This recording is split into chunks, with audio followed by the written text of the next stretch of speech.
Hi Leo, so today we are going to start this texture collage. We're going to have actual texture, tactile texture that you can feel on the metal tooling plate, and then we're going to do visual texture, which is a eye texture that you can see along the outer edge. And basically texture is just a repeated pattern. If you do short little lines that are repeated, it might look like fur.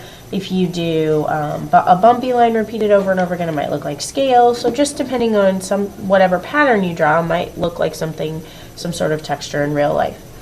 So you're going to start with a piece of metal tooling. It's going to be a square, and on one side it's a copper color, on the other side it's silver. So you get to decide what side you want to show. So on my example here, I wanted the silver to show.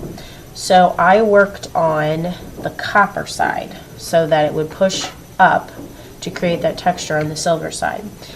So what you're going to start with is a couple of magazines. If you use thinner magazines, you want a couple of them, or if you find a nice big thick magazine, you'll use that. And then you're going to get a round stylus, a wooden stylus. It has a pointy end and a flat end. And then these will be out in the cup with the styluses, and these flat popsicle sticks are great to kind of flatten out any mistakes you make. So if you end up with a piece of metal tooling that has kind of a gouge in it already, you could use this popsicle stick to kind of flatten those areas out if you feel like you need to. But if you get a nice piece, you won't really need this popsicle stick unless you make a mistake. Then you're going to use the handouts to give you different ideas for different kinds of complex patterns. So you can do some simple patterns, but see if you can come up with some complex, interesting patterns too. There's lots to choose from in this packet.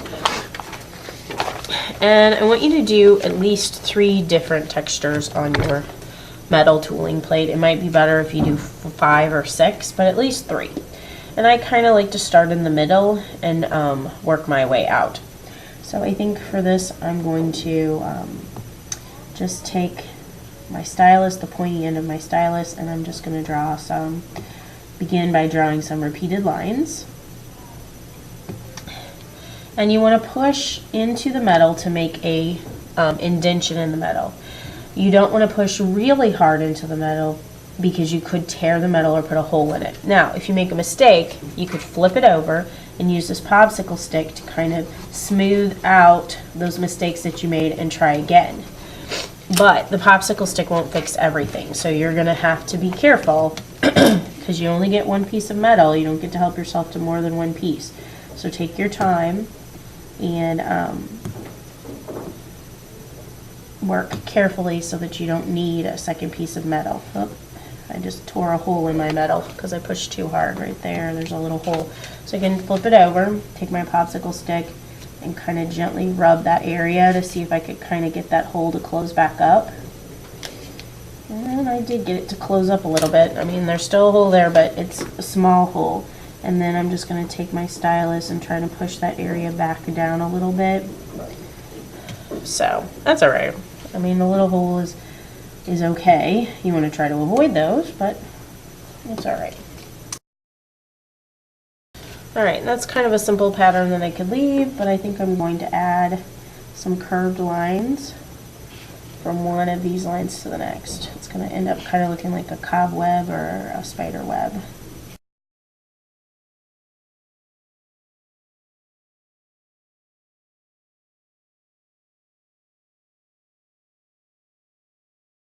Now I would like to see some of your patterns going off the edge. So this one obviously went off the edge, but like when you do circles or some sort of pattern like that, I would like to see some of them kind of only be half drawn so that you can finish them onto the black paper.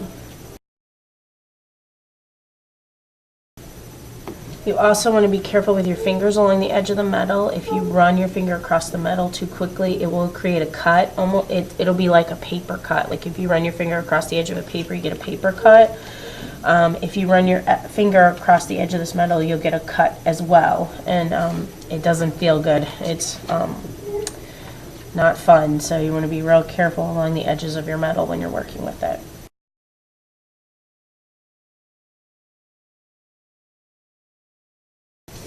Also, when you make mistakes, if you keep making the same mistake in the same area over and over again, it does create a weak spot in your metal, and I actually created another hole here by trying to flatten that out.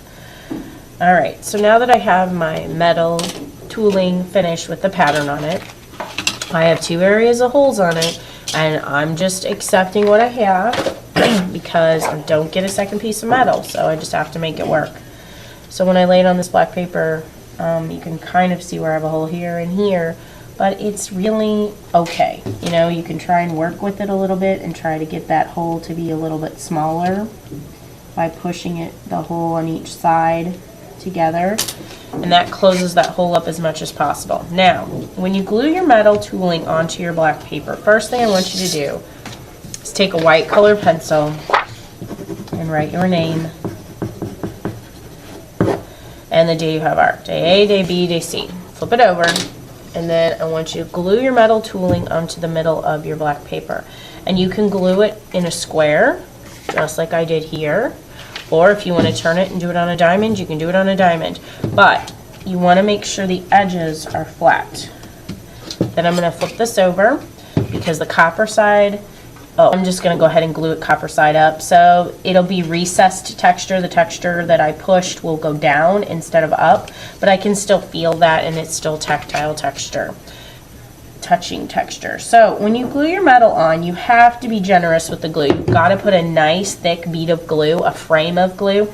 Don't put it too close to the edge or you have glue squirting out everywhere. And then flip it over, find the middle. If you don't want to put it in the middle, you can put it off to one side if you want, but I like to stick my metal tooling in the middle of my black paper. But maybe it would be interesting for you to kind of be over to one edge. That might be an interesting composition. So a nice bead of glue, frame of glue to get your tooling to stay stuck, because the glue doesn't like to stick to the metal. The metal has a smooth texture to it. So the metal tends to kind of pop off your paper if you just kind of put a couple of dots of glue. So if you put a nice thick bead of glue, frame of glue around the edge, that helps the metal to stay. And then you're going to use colored pencils to continue these patterns off the paper. And I'm going to set out some metallic colored pencils for you to use and some regular colored pencils. You might want to test the colored pencils on the back of the black to see if you like the color, because if I flip it over, you obviously can see white. If I use this red, you can see some of the red on there, but you might not like how dark that is. So you might want to just test the colors that you want to use on the back before you decide whether or not you're going to use them, because you may not like them. The metallic color pencils always show up on the black. The lighter colors show up better on the black than the darker colors. So I'm going to continue this pattern off the paper.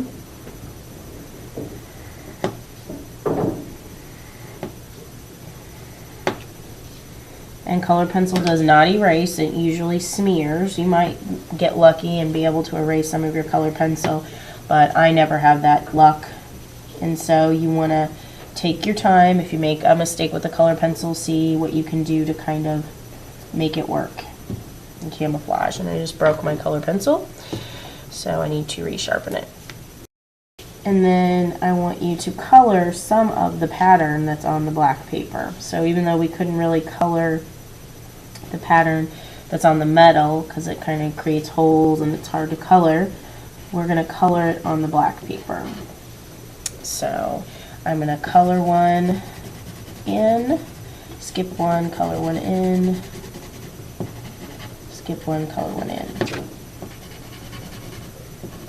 And then on this one, I'm going to not color the same one touching. So I'm going to skip one, color one, skip one, color one.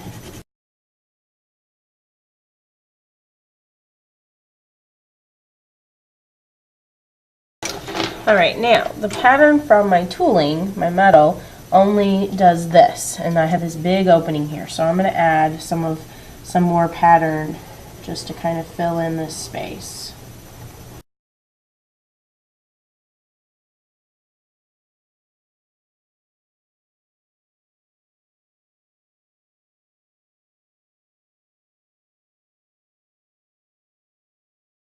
Okay, I made a mistake right there. I started to color in that space and I was supposed to skip it. So I'm just going to leave it there and color the side in.